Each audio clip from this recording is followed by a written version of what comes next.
How to fix Google Chrome not opening or not working for Windows 10 or 11. If Google Chrome won't open or work on Windows 10 or 11, the fastest fixes first is to go ahead and do the basic quick fixes.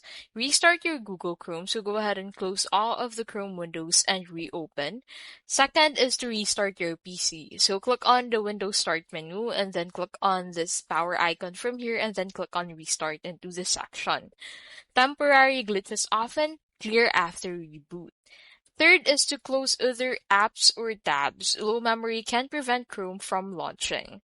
Second option that you have is to kill Chrome in Task Manager. So click on Ctrl-Shift-Escape on your keyboard and you'd be able to summon the Task Manager.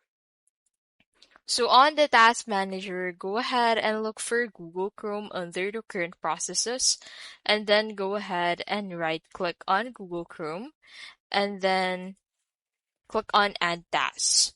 Relaunch Chrome after that.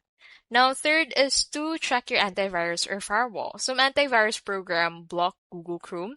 Temporarily disable antivirus or firewall and test Google Chrome. If Chrome works, add it to the allowed list.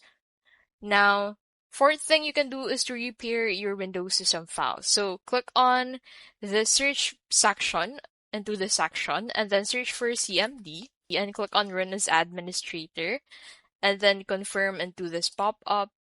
And then on the command prompt, go ahead and enter sfc /scan now and then hit on enter. This repairs corrupted system files that may block Google Chrome.